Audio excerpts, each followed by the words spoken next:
Hello everyone, स्वागत है आपका जेएनटी ऑनलाइन क्लासेस में। आज की क्लास में मैं आपके साथ एक बहुत इम्पॉर्टेंट बात डिस्कस करने वाली हूँ, स्पेशली उन बच्चों के लिए और उन पेरेंट्स के लिए जो पेरेंट्स अक्सर मेरे पास आके ये रिक्वेस्ट करते हैं कि मैम हमारे बच्चे को ना क्वेश्चन आंसर लर्न करने में बहुत प्रॉब्लम होती है और हम चाहते हैं कि बस वो कैसे भी करके अपने एकेडमिक्स में क्लियर हो जाए, यानी कि जस्ट वो पास हो जाए। उसका पास होना बहुत इम्पॉर्टेंट है क्योंकि ऑब्वियसली क्लास में अगर ये परफॉर्मेंस ख़राब हो गई या पास ही नहीं हो पाया, बच्चा नेक्स्ट क्लास में ही नहीं जा पाया, तो फिर चाहे हम उसको बेसिक्स कराते रहें या कुछ भी कराते रहें, सब बेकार है। तो द इम्पॉर्टेंट थिंग इज़ कि वो पास हो जाए। अब अक्सर पेरेंट्स बोलते हैं कि इतना करा दो याद, मतलब आप इतनी प्रिपरेशन करा दो कि वो बस क्लियर हो जाए, उसके 40-50% मार्क्स से वो निकल जाए बस कैसे भी करके।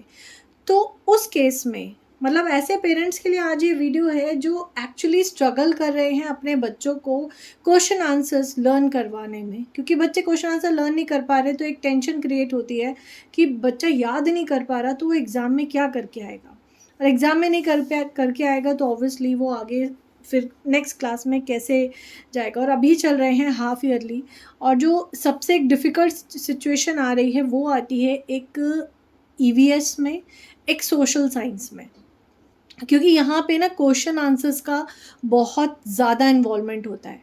ग्रामर में क्या है, इंग्लिश में क्या है ना, ग्रामेटिकल पोर्शन में बच्चा मार्क्स स्कोर कर लेता है, कॉम्प्रिहेंशंस होते हैं उसमें मार्क्स स्कोर कर लेता है।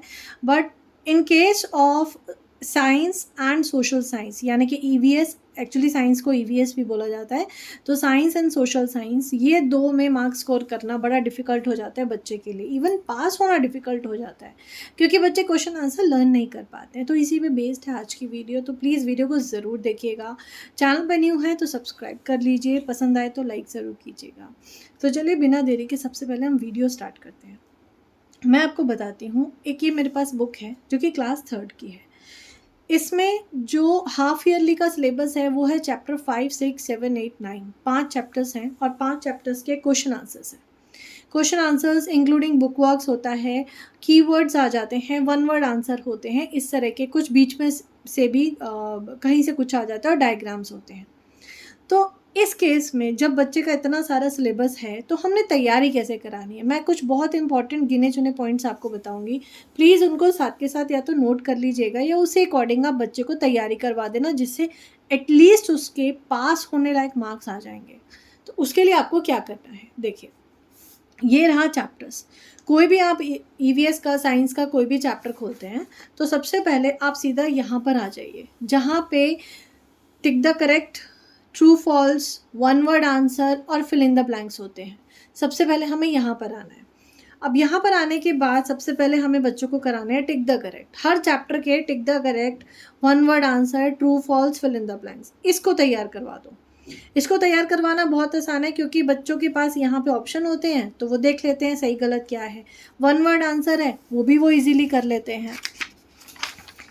उसके बाद जैसे इस तरह की एक्टिविटीज़ कुछ आ जाती हैं, जैसे ये है find the odd one out, जो इसमें ग्रुप में से ऑड है उसको अलग करना है, इस तरह की चीज़ें आ जाती हैं। तो ये बच्चों को एक बहुत हेल्प कर देता है क्योंकि ये भी काफ़ी स्कोरिंग आती हैं, ये सारी चीज़ें भी अच्छा खासा बच्चा स्कोर कर लेता है इनमें। उसके बाद आते हैं कि मैम, अक्सर पेरेंट्स बोलते हैं मैम बुक के बीच में से भी क्वेश्चन आते हैं तो हम कैसे तैयार कराएं, एज अ पेरेंट हम कैसे तैयार कराएं। क्योंकि देखिए अगर आप ट्यूशन्स में भी बच्चों को भेजते हैं या स्कूल में भी है तो उनके पास भी एक लिमिटेड टाइम है, वो जो करा सकते हैं उस लिमिटेड टाइम में करा सकते हैं, उसके आगे पीछे क्या, उसके आगे पीछे तो हम पेरेंट्स को ही देखना पड़ता है।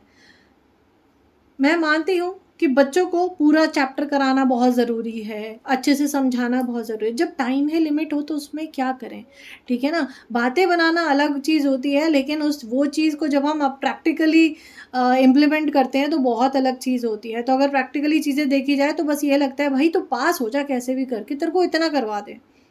तो यहाँ पे हमें क्या करना है, जहाँ पे हमें ये डाउट होता है कि मैम बीच में से भी कुछ दे सकती हैं, तो ये टाइम टू रीलर्न वाला ये जो टॉपिक होता है ना, ये हर चैप्टर के एंड में होता है। तो इस पोर्शन से हम क्वेश्चन फ्रेम करके बच्चों को वन वर्ड आंसर करा सकते हैं, ठीक है। अब मैं आपको एक क्वेश्चन पेपर दिखाती हूँ जहाँ से आपको क्लियर हो जाएगा उस क्वेश्चन पेपर से कि किस तरह का क्वेश्चन पेपर अक्सर आता है। देखिए थोड़ा थोड़ा पैटर्न हर स्कूल का अलग होता है, मैं आपको एक बेसिक दिखा रही हूँ। तो यहाँ पर मेरे पास एक क्वेश्चन पेपर है, ठीक है, ये मैंने एक ऐसे ही रैंडमली स्कूल का एक क्वेश्चन पेपर यहाँ पे मैंने अपलोड किया है। अब यहाँ पे देखिए, यहाँ पे सेक्शन ए में दिख रहा है आपको टिक द करेक्ट, तो ये टिक द करेक्ट इस तरह के कुछ क्वेश्चंस आ जाते हैं, फिल इन द ब्लैंक्स आ जाते हैं ईवीएस में। ये क्लास थर्ड का ही है, क्लास सेकेंड थर्ड का ऑलमोस्ट एक जैसा ही पेपर बनता है। ट्रू फॉल्स हैं, ट्रू फॉल्स में बच्चा स्कोर कर सकता है। यहाँ पे 2 ऑप्शन लिखने हैं, यानी कि एक एक वर्ड के आंसर्स हैं, यहाँ भी बच्चा स्कोर कर सकता है। 1 वर्ड आंसर में भी बच्चा स्कोर कर सकता है, और 1 लाइन अगर कर पाए तो वो कर सकता है। और एक और इम्पॉर्टेंट चीज़ साइंस में आती है, वो है डायग्राम्स। अगर बच्चे को डायग्राम्स आते हैं, ड्राइंग अच्छी है, तो डायग्राम की ज़रूर प्रैक्टिस करवाइए, क्योंकि एक एक डायग्राम जो है 4 से 5 नंबर का आ जाता है। तो इस तरह से अगर आप करवा के देखेंगे, तो मैंने जो कैलकुलेशन करी उस हिसाब से, ये जैसे 50 मार्क्स का पेपर है, तो 50 में से बच्चा 25 मार्क्स आराम से स्कोर कर लेगा, आराम से स्कोर कर, यानी कि 50%, 20 to 25 इतने वो स्कोर कर सकता है। 20 से 25 नंबर 50 में से। अगर बात हमारी यहीं पर हो रही है कि बच्चे को बस पासिंग लायक मार्क्स उसके आ जाएं कैसे भी करके, तो इस तरह से आप प्रिपरेशन बच्चे को करा सकते हैं हाफ ईयरली की। और सोशल साइंस की मैं किसी और वीडियो में आपके साथ डिस्कस करूँगी, नेक्स्ट वीडियो में डिस्कस कर लूँगी, बट अभी हम बात कर रहे हैं यहाँ पे ईवीएस की, यानी कि साइंस की। अब चाहे क्लास 4th हो या 5th हो, बुक वर्क सबकी क्लासेस में होता है, सो प्लीज़ बुक वर्क कराइए बच्चों को। बुक वर्क बच्चों को बहुत हेल्प करेगा मार्क्स स्कोर करने में। अब यहाँ पे आप देख सकते हैं 1 लाइन आंसर है। 1 लाइन आंसर है भी कैसे, ये भी बहुत आसान है। यहाँ पर जैसे what do the following people do, अब ये जो यहाँ पर हेल्पर्स दिए हुए हैं, ये क्या करते हैं, इनका काम क्या होता है। पोस्टमैन डिलीवर्स लेटर, छोटा कर दीजिए। अगर बच्चा बड़ी लाइन आंसर याद नहीं कर पा रहे, उसको आप शॉर्ट कर सकते हैं। Tailor stitches clothes. Traffic police control traffic. Carpenter makes furniture. The labourer helps in making building and bridges. इस तरह से आप करा सकते हैं, ठीक है। अगेन मैं यही बात बता रही हूँ कि ये जो टाइम टू लर्न वाला ये कॉलम होता है, यहाँ से आप 1 वर्ड आंसर ले सकते हैं। और अगर बच्चा कैपेबल है और भी करने में, तो आप इसके लिए क्या करिएगा, देखिए इस तरह से चैप्टर ओपन करिए। अब मैं नेक्स्ट चैप्टर ले लेती हूँ, इसलिए मैं हर चैप्टर का थोड़ा सा आपको दिखा रही हूँ, ताकि आपको आइडिया हो जाए कि अगर अलग अलग टॉपिक है तो किस तरह से कराना है। तो यहाँ पे आपको इस तरह से लेना है, जो भी 1 वर्ड आंसर या मैम जो बीच में से देते हैं, जो भी हाईलाइटेड वर्ड्स होते हैं ना, इनके डेफिनेशंस या इनका क्वेश्चन बना के, ठीक है, इस तरह से आप करा सकते हैं। जितने भी हाईलाइटेड वर्ड्स आपको दिखेंगे पूरे में, ठीक है ना। जैसे यहाँ पे एक दिख रहा है टेक्सटाइल, टेक्सटाइल क्या होता है, तो textile, what is textile, define textile, इस तरह के क्वेश्चन फ्रेम कर दीजिए, और उसके बाद यहाँ से उसको मार्क करके बच्चे को आंसर लिखवा सकते हैं। वीविंग क्या होता है, डिफाइन वीविंग, जैसे weaving is the process of making cloth from different fibres, तो यहाँ पे एक 1 लाइन का आंसर उसका तैयार है।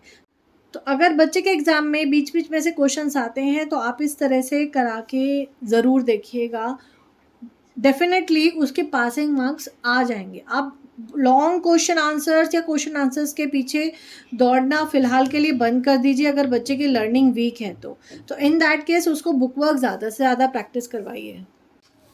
तो एक बार आप इस तरह से अपने बच्चे को करा के देखिए, डेफिनेटली उसको बहुत फ़ायदा होगा और उसके पासिंग मार्क्स आराम से आ जाएंगे।